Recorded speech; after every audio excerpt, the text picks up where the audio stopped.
antes de que se case, ve a un abogado para ver cuáles son sus derechos, cuáles son sus responsabilidades. En el momento de que termina la relación ya no va a haber ningún tipo de obligación financiera en términos de mantener a la pareja, pero no es así. Es esencial saber cuáles son tus derechos, cuáles son tus responsabilidades, qué es lo que va a pasar si es que la relación no funciona. Latinos Magazine Live, con invitados especiales, conducido por Luis Ibarra, mexicano canadiense, Instagram, Luis-Ibarra-Canadá-2.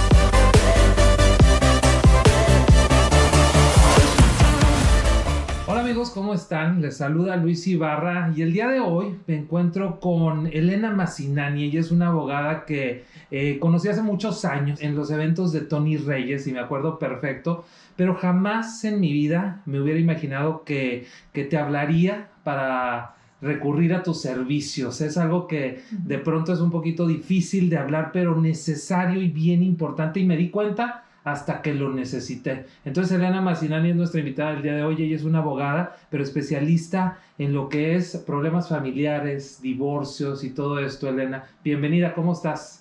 Muy bien, y un saludo a todos nuestros oyentes. Como lo dijo Luis, yo me especializo en derecho de familia, todo lo que tiene que ver con divorcios, manutención infantil, manutención conyugal, división de propiedades. Y Luis tiene razón, muchas personas nunca acuden a un abogado que trata temas que tienen que ver con divorcios y derecho de familia. Normalmente nadie hace un contrato antes del matrimonio y normalmente nadie se asesora con respecto a sus derechos antes de empezar a vivir con su pareja o antes de casarse, pero es esencial estar informado y saber cuáles son los derechos y las responsabilidades que uno puede llegar a tener. Tú me estás diciendo que previamente a un matrimonio, a un casamiento, deberíamos de tener esto ya previamente arreglado. Sería como lo ideal, ¿no? Lo ideal sería que antes de que uno empiece a vivir con la pareja, antes de que se case, vea a un abogado para ver cuáles son sus derechos, cuáles son sus responsabilidades. Por ejemplo, ¿qué va a pasar con la casa? ¿Qué va a pasar con las cuentas bancarias? ¿Qué va a pasar con los niños? ¿Qué va a pasar con las propiedades? ¿Qué va a pasar con manutención conyugal? ¿Qué va a pasar con manutención infantil? Es importante saber cuáles son tus derechos y cuáles son tus responsabilidades y si es necesario hacer un contrato antes de empezar a vivir con la persona o antes de casarte con la persona para proteger tus derechos en términos de manutención conyugal, en términos de división de propiedades. Muchas personas se casan y una de las personas tiene una casa ya existente y piensan que esa casa, porque existía antes del matrimonio, no se divide, pero no es así. Muchas personas piensan que en el momento de que termina la relación ya no va a haber ningún tipo de obligación financiera en términos de mantener a la pareja, pero no es así. Muchas personas piensan que la manutención es solamente para las personas casadas y no es así. Es esencial saber cuáles son tus derechos, cuáles son tus responsabilidades, qué es lo que va a pasar si es que la relación no funciona. Y desafortunadamente un 30-40% de las relaciones no funcionan. Y estamos en una situación en la cual si no se resuelve el caso fuera de la corte, después de la separación hay que ir a la corte, empezar una aplicación, pedir el divorcio, la división de propiedades, manutención infantil, manutención conyugal.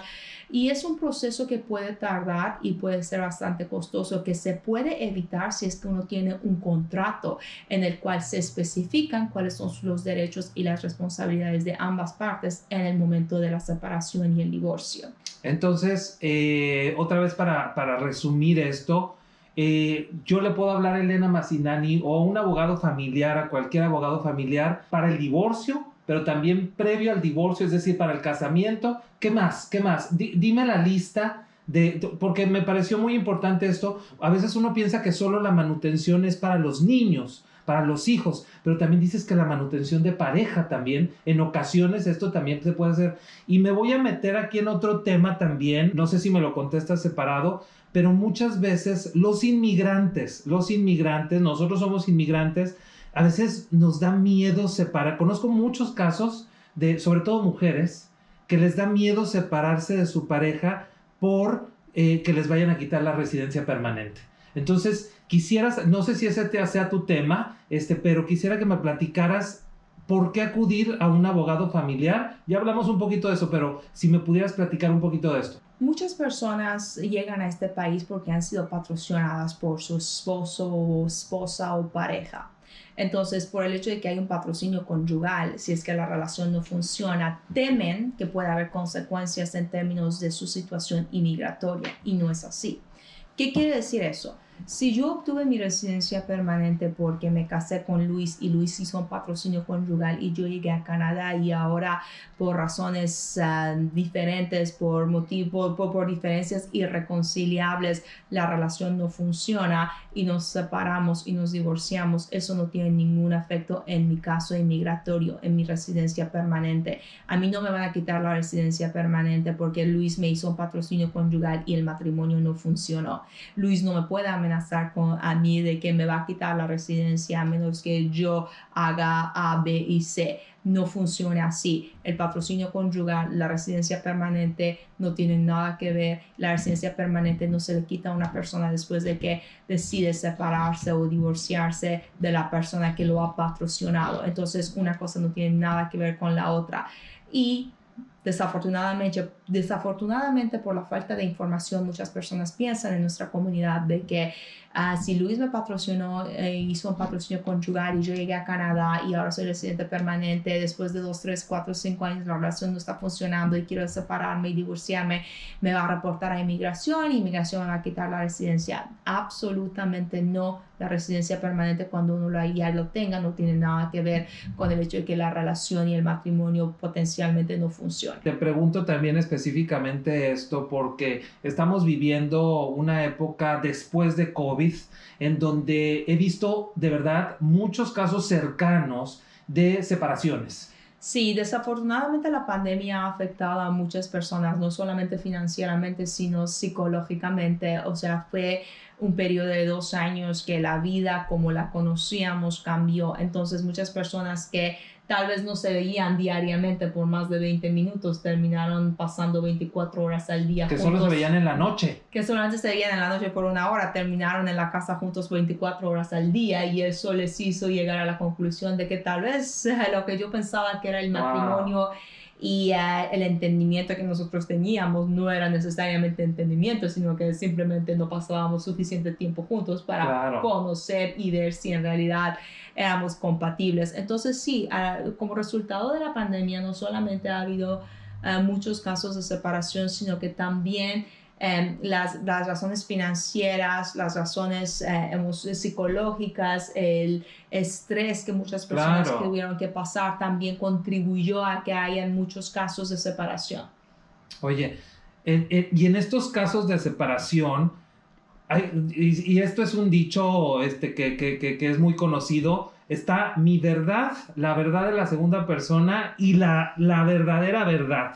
Entonces, porque siempre hay 2 versiones. Siempre hay 2 versiones, pero en Canadá la ley es no fault divorce, o sea que no importa cuáles son las razones por las cuales ustedes se están divorciando, la infidelidad, que la persona ahora es homosexual, que la persona no era una buena persona, tal y cual, esas cosas mientras que no afecten la manutención conyugal y la manutención infantil no tienen mucho que ver con el caso, porque al fin del día, si yo decido vivir con Luis y Luis es un alcohólico que no me respeta, es abusivo, eso es mi decisión.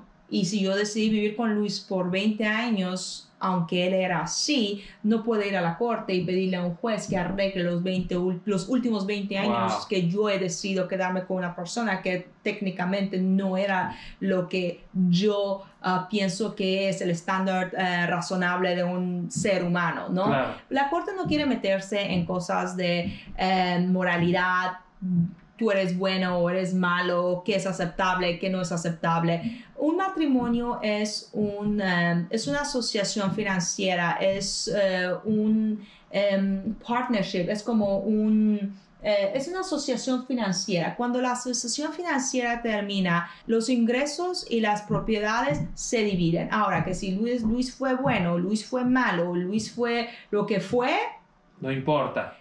No, it's no fault divorce. Puede ser que tenga que ver con la cuestión de custodia de niños, pero en términos financieros, el hecho de que Luis no me haya comprado flores los últimos 20 años no va a cambiar la cantidad de manutención conyugal que Luis tiene que pagarme a mí. Y ahora vamos con los niños. ¿Qué pasa en el caso de las parejas en donde hay hijos de por medio? ¿Cuál es la diferencia ahí? Cuando hay hijos, lo que se tiene que decidir es la custodia de los niños. ¿Quién va a tomar las decisiones en relación al bienestar, salud, educación de los niños? ¿Dónde van a vivir? Si hay que viajar, se necesita permiso para viajar, si hay que obtener documentos, si se necesita si necesita la firma de la otra persona para obtener los documentos. Entonces, básicamente, cuando hay hijos por en medio, esas cuestiones tienen que aclararse. ¿Quién va a tener la custodia? ¿Con quién van a vivir los niños? ¿Pero qué pasa si se ¿Quién pelean? va a pagar la manutención? ¿Qué pasa la corte pelean? decide Okay. y la corte considera el mejor interés del menor. ¿Qué es lo que pesa más? No sé si tú puedes decir El mejor eso. interés del menor. O sea, por ejemplo, uno de los casos que yo tuve recientemente, la hija que tenía 5 años vivía con la madre. Claro. Y el padre quería que eso se cambiara a un 50-50. Y la corte indicó que para tener continuidad debería de seguir siendo como era. Y la corte concluyó que si el padre tuviese una orden para tomar decisiones y custodia, no iba a respetar los derechos de la madre y tampoco iba a asegurarse de que haya suficiente contacto y que tampoco iba a actuar en el mejor interés del menor. Entonces le dieron a la madre la custodia y le dieron la residencia de la niña. El padre puede tener acceso, obvio, Claro. pero lo que la corte considera es el mejor interés del niño. Wow, interesante. Esperamos que no solo le haya servido, sino que también comparta esta información con amigos, familia, porque de verdad alguien puede estar necesitando mucho de todo lo que platicamos el día de hoy. Así que muchas gracias. Gracias, Elena, y nos vemos a la próxima. A la próxima.